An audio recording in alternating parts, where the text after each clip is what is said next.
Hey guys! You are watching VSDC channel and we are going to continue talking about the options available in the video effects menu. Last time we covered adjustment effects, designed to help you work with color channels, contrast, gamma, and everything in between. This time we're going to talk about filters. Let's get started. First and the most popular group of filters is blur filters. It brings 4 types of blur. Box blur is the simplest blur effect. It blurs an image while maintaining some definition so that you can have a good idea of what's behind the filter. To customize the effect, you can increase or decrease the overall blur level, as well as horizontal and vertical blur.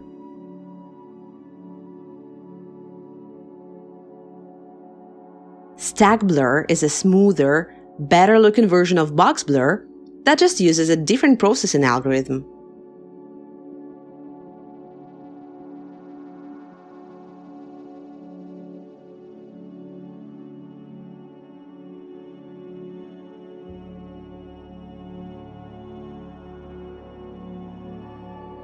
Gaussian blur is often considered the best blur filter. In our tutorials, we use it a lot. It creates a perfectly smooth blur effect, and it's helpful if you need to blur background or reduce visual noise in a video or image, especially if you were shooting in low light. On the downside, it requires a little bit more computer power and time for processing. You probably want to keep that in mind if you happen to own a low-end PC. Motion blur is a little bit different from other blur filters. Most of us have accidentally created this effect at least once in a lifetime. It looks like the apparent streaking of moving objects and happens when you are using long exposure or when whatever you are trying to record is moving rapidly. In VSDC, there are 3 types of motion blur: linear, radial, and zoom motion. Like with other blur filters, you can adjust blur levels.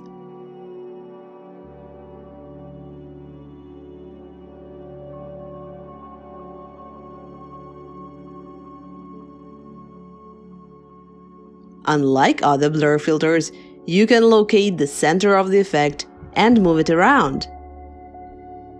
The further it is from the center, the more blurred the area is. Moving on, the sharpen filter helps you improve the overall look of the video by focusing blur areas and increasing the contrast between neighboring pixels. The pixelize filter creates an effect of an image being broken down into pixels. This effect is commonly used for censorship purposes when you need to hide numbers, objects, or faces in the video. In the Properties window, you can adjust the effect by choosing different modes and changing the size of pixels.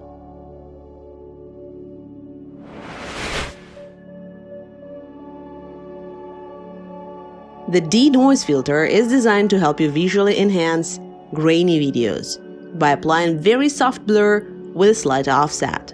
Using this filter mostly makes sense if you are working with videos shot in low light or footage that has become grainy after compression.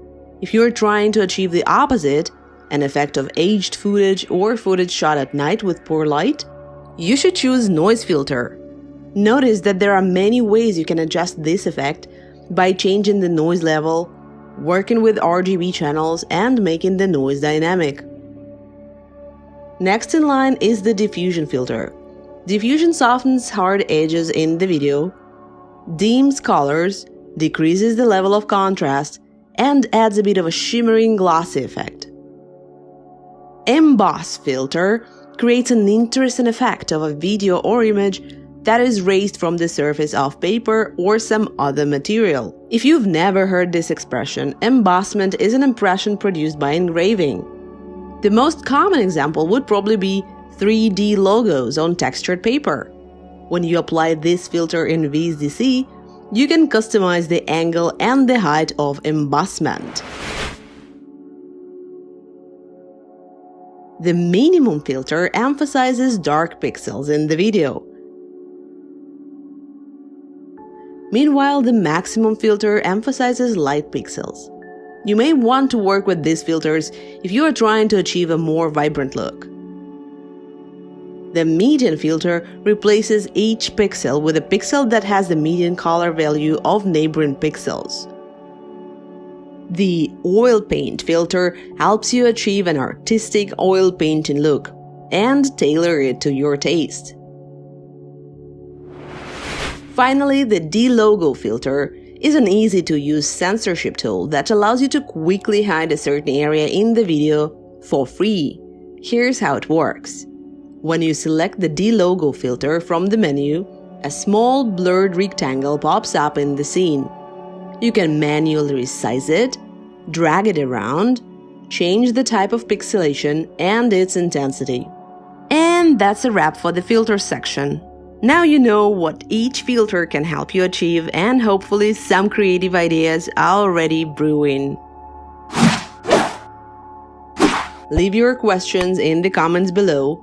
And stay tuned for the next part when we are going to talk about transformation effects.